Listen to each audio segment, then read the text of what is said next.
할렐루야. 이 저녁에도 천국을 향해서 힘차게 달려가시길 바랍니다. 오늘은 우리가 디모데전서 8번째 시간으로 믿음에서 떠나지 말라라는 제목으로 같이 말씀을 나누도록 하겠습니다. 믿음에서 떠나지 말라. 우리나라 사람들은 명품을 참 좋아합니다. 그래서 좋은 옷이냐고 물어볼 때마다 물어보는 단어가 뭐냐면 메이커야? 하는 거예요. 그 메이커야? 메이커라는 말은 어떤 상표든 다 메이커거든요. 그런데 그 명품을 지칭하는 단어가 이제 메이커가 돼 있어요. 그래서 메이커야? 그렇게 물어요. 그래서 우리나라는 이 명품이 수입돼 들어오면 다른 나라보다도 명품 가격이 비쌉니다. 다른 나라에 비해서 프리미엄이 붙어요. 그래서 오죽하면 외국 나가서 명품을 사오겠어요. 그 정도로 비싸요. 그런데도 불구하고 명품이 어디 입고됐다 그러면 오픈런을 합니다. 줄을 서서 줄 서는 알바까지 있대요. 줄을 서 있다가 하루든 몇 시간이든 줄을 섰다가 그 명품을 어떻게든 살려고.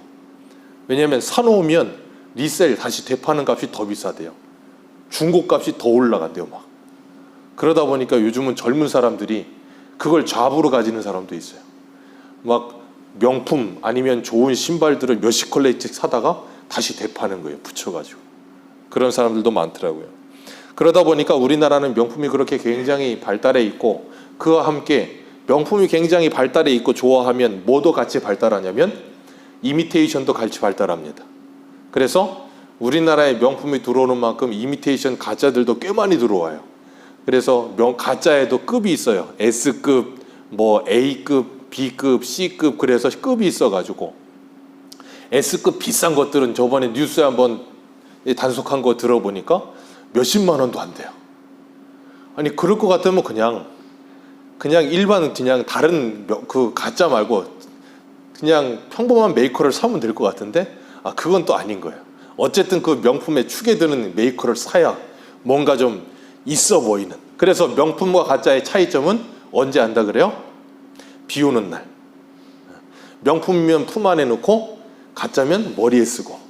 그래서 비 오는 날 명품과 가짜를 안다고 하던데, 이렇게 명품이 있으면 항상 가짜가 찾아오는 법입니다. 그런데 또 가장 큰 명품들은 가짜가 와도 가짜들을 만들어내도 그렇게 막지 않는데요.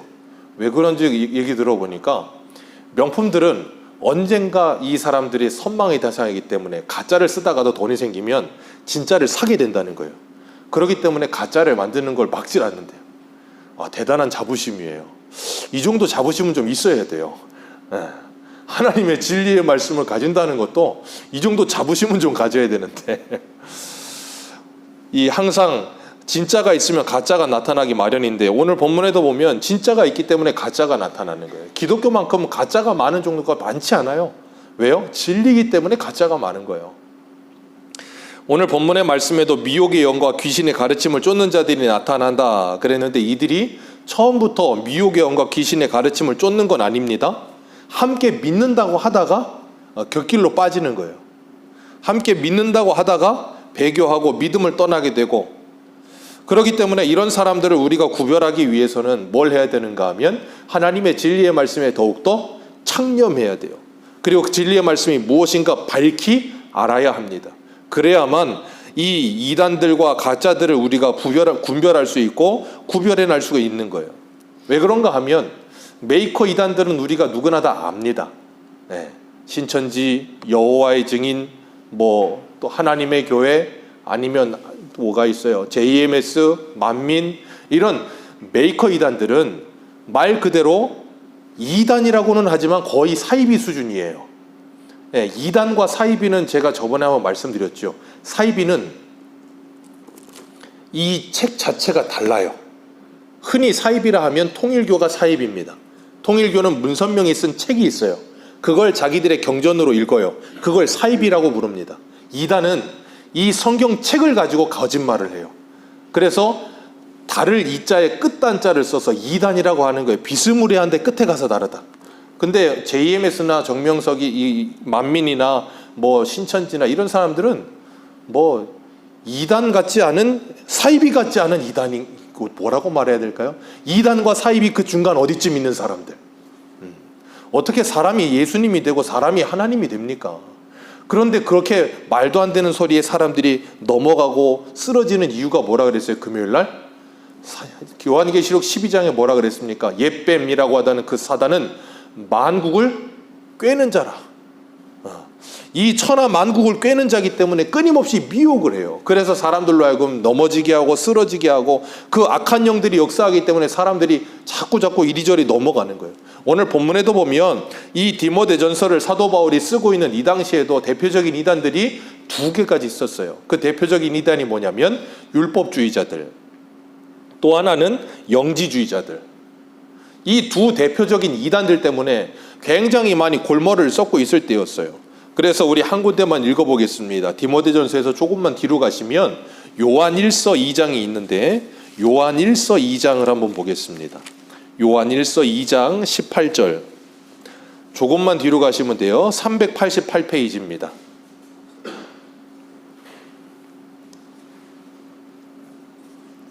요한일서 2장 18절 19절.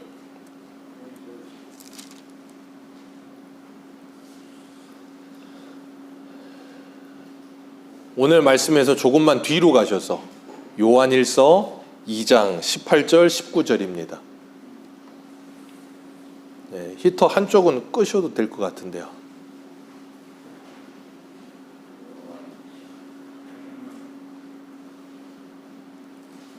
요한일서 2장 18절 19절입니다.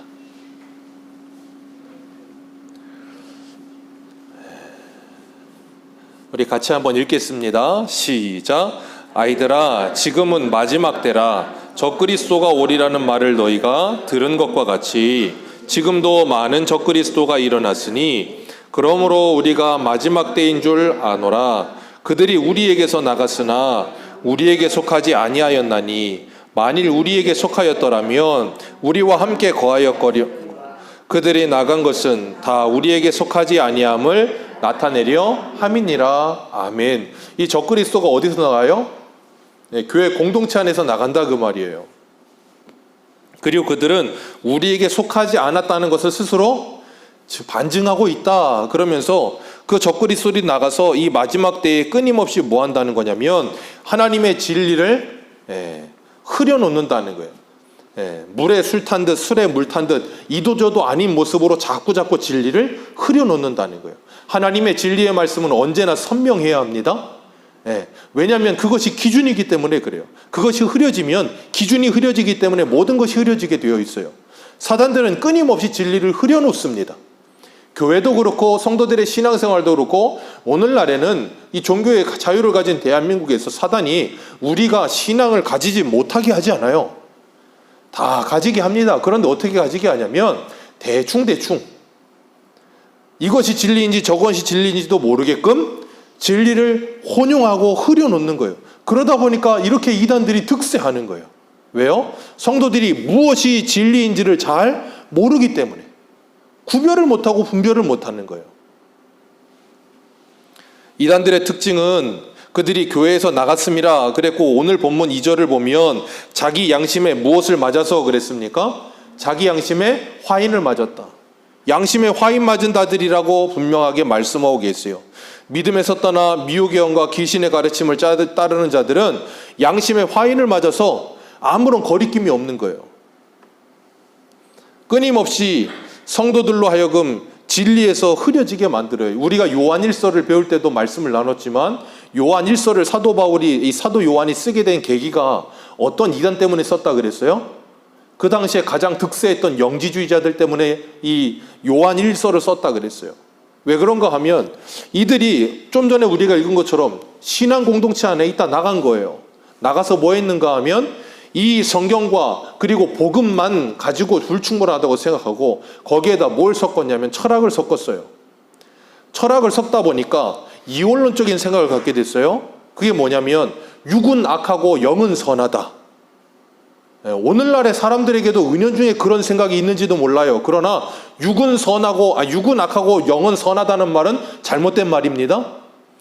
이거 잘못된 거예요. 왜요? 하나님께서 창세기를 1장을 보시면 이 세상의 모든 것을 만드시고 하나님이 보시기에 좋았더라 하셨어요. 아멘이십니까? 하나님께서 사람을 만드시고도 보시기에 좋았더라 하셨어요. 그렇기 때문에 이 육체는 악한 것이 아닙니다. 아멘이세요? 이 육체가 악한 게 아니에요. 육적인 생각과, 제가 그래서 말씀드렸잖아요. 이 마음에서부터 나오는 그것들이 우리를 악하게 하는 것이고, 사도 바울이 로마서에서도 말하고 있는 그 육이라고 하는 것은 우리의 육적인 본성들을 말하는 거지 육체를 말하는 게 아니에요. 그런데 이 영지주의자들은 육은 악하다고 생각하다 보니까 그 끝으로 가서 뭘 이야기하게 되냐면 예수님의 성육신을 부인하는 거예요. 예수님은 하나님이신데 어떻게 이 더러운 육체를, 이 죄된 육체를 입고 이 땅에 오실 수 있느냐? 불가능하다. 예수님은 이 땅에 육신을 입고 오신 것처럼 보였을 뿐이다. 그래서 그걸 신학용어로 가현설이라고 불러요. 그냥 그렇게 보였을 뿐이지 그건 진짜가 아니다 그러는 거예요. 그래서 사도 요한이 요한일서에서 그렇게 이야기하는 거예요. 그들은 예수 그리스도께서 이 땅에 육신을 입고 오신 것을 부인하는 자들이라. 그들이 누구라고요? 적그리스도. 그렇게 사람들을 은연중에 말로 자꾸 호리고 사람들로 자꾸 하여금 뭐하게 하는가 하면 하나님의 진리에서 벗어나게 만들어요. 그런 사람 중에 또 하나가 누구냐면 고린도전서에 나오는 부활이 없다 하는 사람들, 그리고 부활은 이미 지나갔다 말하는 사람들, 그런 사람들이 초대교회에 꽤 있었어요. 그리고 갈라디아서를 봐도 갈라디아서에는 이 할례의 문제를 가지고 굉장히 논쟁을 많이 하고, 그리고 율법을 지키는 문제를 가지고 굉장히 사람들을, 갈라디아 교회에 가만히 들어온 그 이단들이 사람들의 신앙을 흔들어 놨단 말이에요. 왜요? 사도 바울은 하나님의 말씀을 가지고 은혜로 구원받고 믿음으로 구원받는다고 복음을 전해놨는데 이들이 들어와 가지고는 뭐라 그러는가 하면 율법을 지키지 않으면 구원받지 못한다라고 말하는 거예요. 그리고 모세에게 명하신 그 할례를 받지 않으면 구원받지 못한다라고 자꾸 사람들을 흔들어 놓는 거예요. 우리가 창세기 17장 하면서도 할례에 대해서 말씀을 드렸죠. 할례는 하나님의 언약의 표라 그랬어요. 그 할례 자체가 무엇인가 의미를 갖지 않는다 그랬습니다. 그래서 사도 바울이 로마서에도 그렇고 갈라디아서에도 그렇고 육적 할례가 할례가 아니다. 모세도 신명기에서 뭐라 그랬습니까? 말 할례는 어디에 한다고요? 너희 마음에 할지니라 그랬잖아요. 그런데도 불구하고 그 할례를 가지고 그것이 구원의 조건인 것처럼 생각하는 사람들이 있었다는 거예요. 그러니까 생각해 보세요. 가만히 있고 예수만 믿으면 구원받는다는 말과 예수는 믿어야 되겠지만 너희들 열심히 살아야 된다. 열심히 살지 않으면 지옥 간다. 자, 어떤 게 더 우리를 더 열심내게 만듭니까? 예수 믿으면 구원받는다와 예수를 믿는데 너 제대로 못 살면 지옥 간다. 그러니까 열심히 믿음으로 살아야 된다. 자, 어떤 게 더 성도를 열심내게 만들어요? 첫 번째 거라고 생각한다고요. 예수 믿고 너 제대로 못 살면 지옥 간다? 그게 알미니안이에요. 그게 이 요즘 또 한참 그 유튜브에서 막 이야기 나오는 그 뭐라 그러더라? 뭐 바울 신학의 세관점이라는 뭐라 그러더라? 그 이름을 까먹었네 제가. 아무튼 그런 이야기하는 사람들이 있어요. 유보적 칭의론. 그런 걸 이야기하는 사람들이 있어요. 예수를 믿고 구원받으면 우리가 의롭다 칭함을 받는 건데 그게 유보돼서 주님이 이 땅에 오셔서 심판하시는 날에 가서 우리를 의롭다 해주신다는 거예요. 그런 말도 안 되는 소리를 하는 사람들이 나타나요. 자꾸. 그래서 성도들하고 뭐하게 하는가 하면 신앙이 흔들리게 만드는 거예요. 그리고 더 열심을 내게 만들어요. 기억하세요. 그 열심은 무엇을 위한 열심입니까? 내 구원을 위한 열심이에요. 그죠? 자, 그럼 그 구원은 내가 이루는 겁니까? 하나님의 은혜로 주시는 겁니까? 그걸 자력구원이라고 부르는 거예요. 기독교는 그런 것이 아니라고요.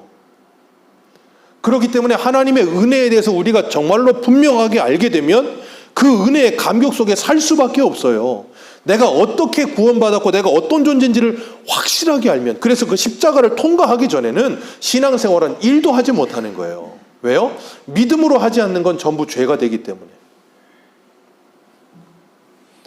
그렇기 때문에 사도 바울이 갈라디아서 1장 7절에 다른 복음은 없나니 다만 어떤 사람들이 너희를 교란하게 하여 그리스도의 복음을 변하게 하려 함이라. 고린도후서 10장에도 그러잖아요. 다른 복음, 다른 예수, 다른 영을 전하는 사람들이 왜 이렇게 많이 나타나는지 모르겠다. 그래서 사도 바울이 갈라디아서 1장에 그래요. 우리가 전한 복음 외에 다른 복음을 전하면 저주를 받을지어다. 아주 그냥 무섭게 저주를 받을지어다 그래 버려요. 사도 요한도 요한계시록을 쓰면서 22장에 뭐라 그랬어요? 이 생명책의 언약의 말씀을 더하거나 덜하는 자는 하나님의 저주를 받고 생명책에 지어질 것이다 라고까지 말씀하잖아요. 바울은 빌립보서 3장 2절에도 이 할례에 대해서 계속 강조하는 사람들을 향해서 이렇게 말을 해요. 개들을 삼가하고 행악하는 자들을 삼가하고 몸을 상해하는 자들을 삼가하라. 바울이 할례를 자꾸 이야기하는 사람들을 향해서 개들이라고까지 표현을 합니다. 얼마나 무섭게 이야기하는지 몰라요. 왜요? 그 이단들이 하는 일이 뭔데요? 주님께서 오늘 오전에도 말씀을 같이 나눴던 마태복음 18장 14절에 하나도 잃어버리지 않고 그 작은 자 하나를 다 찾는 것이 아버지의 뜻인데 그 작은 자들을 뭐예요? 미혹하잖아요. 그래서 천하보다 귀한 하나님의 백성들을 그들을 이렇게 자꾸 끌고 가잖아요. 그런 그들이기 때문에 이렇게까지 무섭게 이야기하고 있는 거예요. 기억하십시오. 이단에게 구원은 없습니다. 이단에게 절대 구원은 없습니다. 거기서 돌이켜 예수 그리스도를 믿기 전에 구원은 없어요. 오늘 본문에 이 이단들의 특징이 2절에 뭐라 그랬어요? 양심에 화인을 맞았다 그랬잖아요. 화인 맞는다는 게 무슨 뜻입니까? 예전에 사극 같은 거 보면 역모를 저지르거나 중죄인들은 이 신문을 할 때 입을 안 열면 이제 화로에다가 뜨거운 그 쇠로 된 거에다가 이렇게 딱 불에 달궈가지고 여기 허벅지에다 지지잖아요. 와 그러면서 막 그걸 하잖아요. 그게 바로 화인이에요. 노비들이 도망갔다 잡혀오면 얼굴에다가 불도장을 찍습니다. 그걸 화인이라고 부르는 거예요. 자 그러면 얼굴을 찢어요. 심하게 찢어가지고 이게 막 굉장히 저기 했다가 이게 상처가 아물어요. 그러면 그 흉터가 생기잖아요. 그러면 그 흉터가 생긴 상처는 다른 얼굴 피부보다 감각이 둔해집니다. 감각이 둔해져서 다 느끼질 못해요. 그러니까 양심이 화인을 맞았다, 양심이 불도장을 맞았다는 말은 뭐냐면 너희들의 양심은 이미 죽었다 그 말이에요. 감각이 없는 상태가 됐다 그 말이에요. 그러니까 이단들이 그렇게 말도 안 되는 죄를 저지르면서도 눈 하나 깜짝하지 않아요. 눈 하나 깜짝하지 않고 부끄러워하지도 않고 수치를 느끼지도 않아요. 그 신천지들이 그렇게 일반 교회에 와가지고 그렇게 사람들을 미혹하고 사넘기기 뭐 그런 거 하고 미혹이라고 했었고 그런 이야기를 하면서 막 자기들이 거짓말하면서도 눈 하나 깜짝하지 않아요. 그 이유가 뭐라고요? 양심의 화인을 맞아서. 그래서 예레미야 8장 11절을 보면 이렇게 말해요. 그들이 딸 내 백성의 상처를 가볍게 여기면서 말하기를 평강하다 평강하다 하나 평강이 없도다. 그들이 가증한 일을 행할 때에 부끄러워하였느냐? 아니라 조금도 부끄러워하지 아니할 뿐 아니라 얼굴도 붉어지지 아니하였느니라. 그러므로 그들이 엎드러질 자와 함께 엎드러질 것이라. 내가 그들을 벌할 때에 그들이 거꾸러지리라. 여호와의 말씀이니라. 아멘. 구약에서부터 거짓 선지자들이 그렇게도 하나님의 이름을 빙자하여서 거짓말을 하는데 그들이 부끄러워하지도 않고 얼굴을 붉어지지도 않고 예레미야 2장에는 그래서 그들의 얼굴을 창기에 낚아 갔다 그랬어요. 이 얼굴이 너무 두꺼워서 눈 하나 깜짝하지 않고 얼굴색도 변하지 않는 거예요. 그리고 오히려 당당한 거예요. 그런 여러 가지 것들이 내용이 뒤섞여 있는데 오늘 본문에서는 이 믿음에서 떠난 자들 그들이 어떤 말을 하는가, 미혹의 영과 귀신의 가르침으로 뭘 하는가 3절 같이 읽습니다. 시작.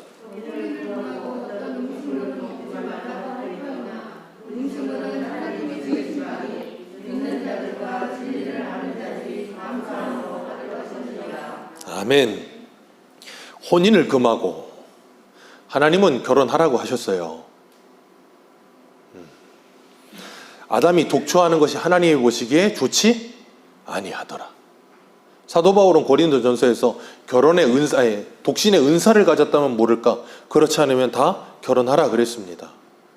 그런데도 불구하고 혼인을 금하고 그랬어요. 왜요?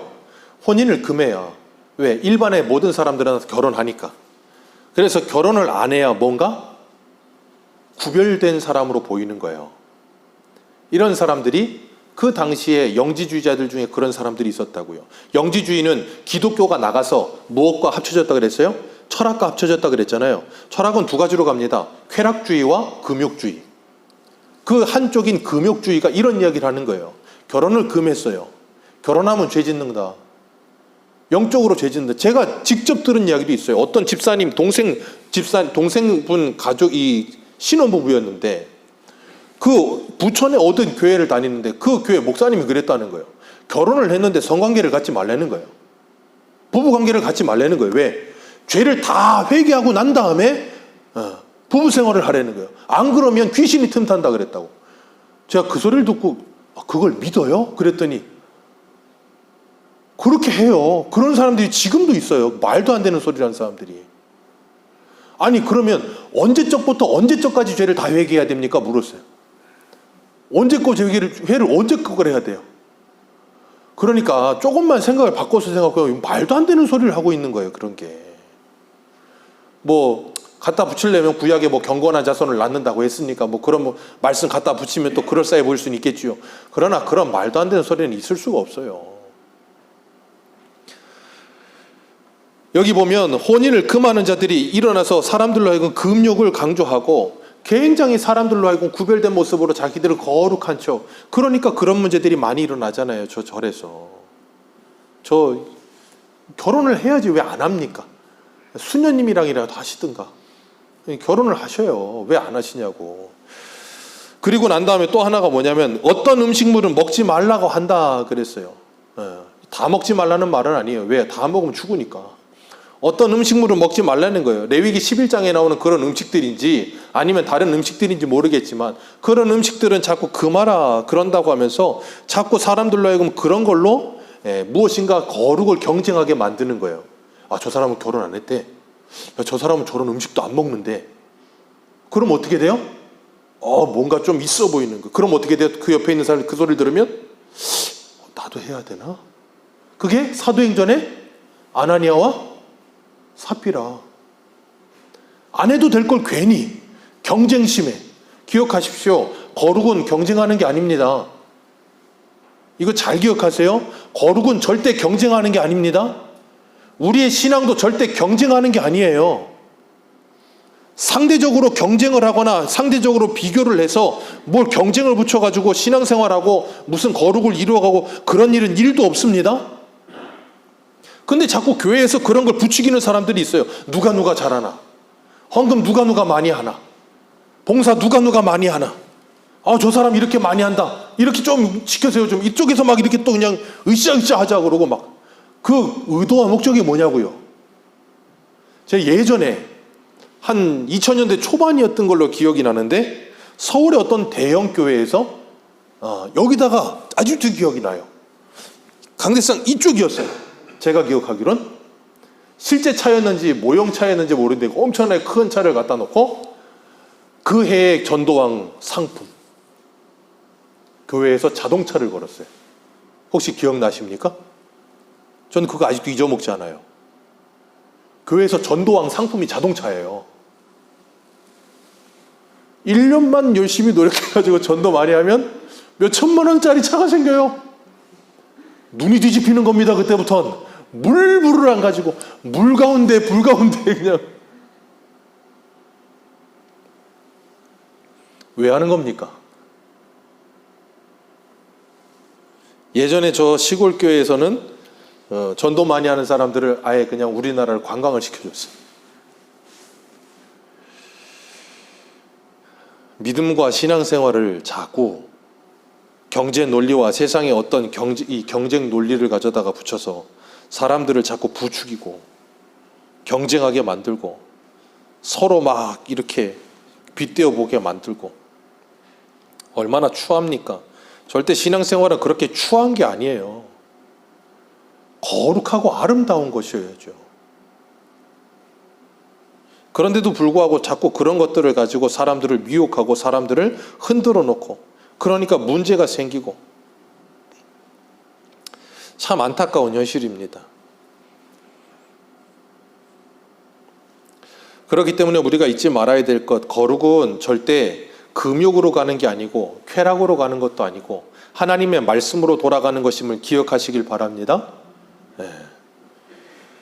그러니까 이사야 65장에서도 무덤 사이에 앉아가지고 가증한 것을 국에 넣어서 끓여 먹고 돼지고기를 먹으면서 뭐라 그랬다고요? 너는 거기 서 있고 나는 여기 있을 것이니 내게 가까이 오지 마라. 나는 너보다 거룩하다. 하나님이 그런 자들을 뭐라 그랬다고요? 하나님의 코와 눈에 연기와 같은 자들이다 그랬다고. 하나님이 얼마나 보기 싫으면 그렇게 말씀하시겠어요. 금욕은 제가 예전에도 한번 설명을 드렸지만 이 스프링을 이렇게 손으로 꽉 눌러 놓으면 이게 쭉 줄어듭니다. 그죠? 쭉 들어 있어요. 그런데 이 줄어들 만큼 이 튕겨져 나가고자 하는 그런 반발력이 굉장히 강합니다. 이걸 강력하게 짓누르고 있다. 이걸 한번 삐끗해서 탁 놔두면 어떻게 돼요? 어디로 간지도 모르게 그냥 확 튕겨져 나가버려요. 그게 금욕이에요. 그러니까 그 금욕을 하는 사람들은 굉장히 이걸 꽉 짓누르고 있다 보니까 어떻게 되냐면 힘들어요. 힘드니까 예민해집니다. 예민해지면 어떻게 해요? 짜증을 잘 내요. 화를 잘 내요. 그런 사람의 특징이 이 금욕 때문에 그런 거예요. 이게 금욕이냐 신앙이냐를 보면, 신앙이냐를 보려면 그 사람의 일반 생활을 보면 알아요. 이걸 뭘로 비교해 볼 수 있냐면 다이어트에 비교해 볼 수가 있어요. 다이어트를 하는데 제일 빨리 살을 빼는 방법 중에 하나가 뭐예요? 안 먹는 거. 안 먹으면 금방 표가 납니다. 금방 살이 빠져요. 그런데 안 먹기 시작하면 배고파요. 배고프면 사람이 예민해집니다. 그러면 짜증이 잘 나요. 조금만 뭐라 그래도 화를 냅니다. 그럴 거면 뭐 해야 돼요? 빨리 밥을 먹어야 돼요. 밥을 먹어야지 그걸 안 먹으면 안 된다고요. 그러니까 운동을 가르치거나 병원에서나 이런 사람들이 다이어트를 하려고 할 때 주문하는 게 뭐냐면 단시간에 몸무게를 많이 빼려고 하지 말고 먹는 방법을 바꾸고 먹는 시간을 바꾸고 먹는 종류를 바꾸라는 거예요. 평상시대로 먹되 먹는 거를 바꿔라. 그러니까 식습관을 바꿔라 그 말이에요. 그러면 천천히 조금씩 빠진다. 근데 사람들은 천천히 조금씩 빠지는 건 싫어. 확실하게 단기간에 확 빼는 게 좋지. 그러면 늘 부작용이 난다고요. 그게 금욕과 똑같은 거예요. 금욕을 하듯이 안 먹으면 예민해지고 화를 내요. 그 생활과 삶이 변해야 되는데, 그러니까 그 단기간에 그때 잠깐 쫙 변한 걸 가지고 뭔가 대단해진 것 같다가 또 다시 돌아오고, 장기간 쫙 했다가 또 이렇게 확 돌아오고, 그건 아무 의미가 없는 거예요. 그렇기 때문에 우리가 하나님의 말씀을 통하여서 우리의 삶의 변화가 일어나기를 원하고, 영적인 눈이 열려서 위의 것을 바라보게 되기를 원하고, 그래서 우리가 이 세상에보다 더 좋은 것이 있다는 것이 믿어지지 않는 이상은 우리는 절대 하나님의 말씀을 따라 거룩을 향해 달려갈 수가 없고 경건의 훈련을 할 수가 없는 거예요. 3절 말씀에 그래서 사도 바울이 뭐라 그래요? 음식물은 하나님이 지으신 바니 진리를 아는 자들이 뭐함으로? 감사함으로 받으면 된다라고 이야기하고 있어요. 하나님이 주신 것을 감사함으로 받으면 된다. 그렇기 때문에 먹는 걸로 장난치면 안 되는 거예요. 4절 말씀에 하나님이 지으신 모든 것이 선함에 감사함으로 받으면 버릴 것이 없느니라 라고 분명하게 말씀하고 있어요. 하나님이 창조하신 모든 것은 선한 것인 줄 믿으시길 바랍니다. 그걸 어떻게 받으라고요?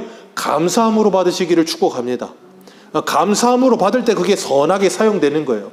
감사함으로 받지 못하면 그건 선하게 사용되지 않고 오히려 악하게 사용될 수 있기 때문에.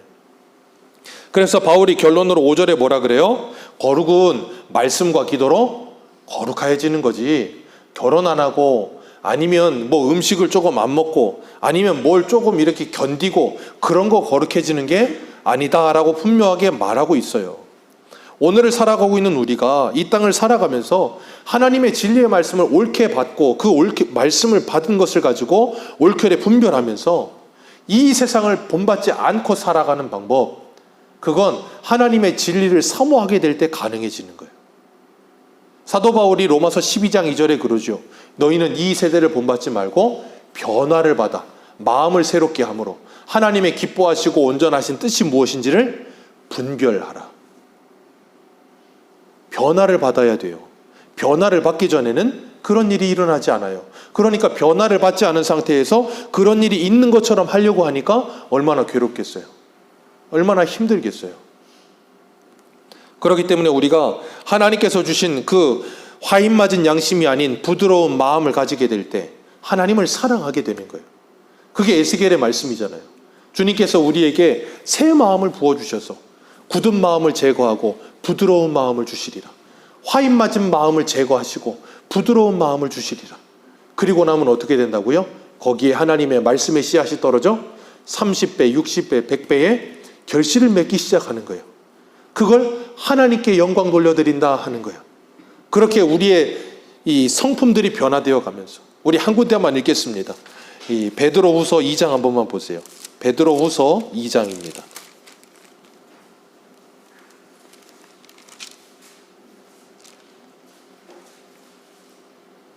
1장입니다. 베드로후서 1장, 죄송합니다. 베드로후서 1장입니다.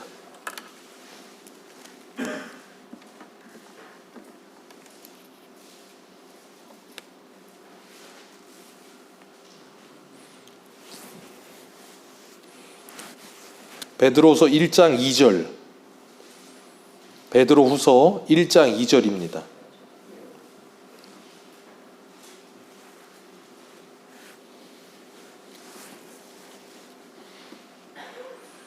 베드로후서 1장 2절부터 읽어 내려갑니다. 시작. 하나님과 우리 주 예수를 알므로 은혜와 평강이 너희에게 더욱 많을지어다. 그의 신기한 능력으로 생명과 경건에 속한 모든 것을 우리에게 주셨으니 이는 자기의 영광과 덕으로서 우리를 부르신 이를 알므로 말미암음이라. 이로써 그 보배롭고 지극히 큰 약속을 우리에게 주사 이 약속으로 말미암아 너희가 정욕 때문에 세상에서 썩어질 것을 피하여 신성한 성품에 참여하는 자가 되게 하려 하셨느니라. 거기까지만 읽습니다.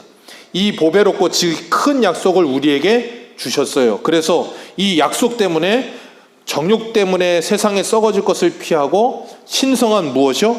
성품에 참여하는 자가 되게 하려 하심이라. 그 다음에 5절 읽습니다. 시작. 그러므로 너희가 더욱 힘써 너희 믿음의 덕을 지식의 절제를, 절제의 인내를, 인내의 경건의 형제 우애를, 형제 우애의 사랑을 더하라. 이런 것이 너희에게 있어 흡족한즉 너희로 우리 주 예수 그리스도를 알기에 게으르지 않고 열매 없는 자가 되지 않게 하려 하거니와. 이런 것이 없는 자는 맹인이라.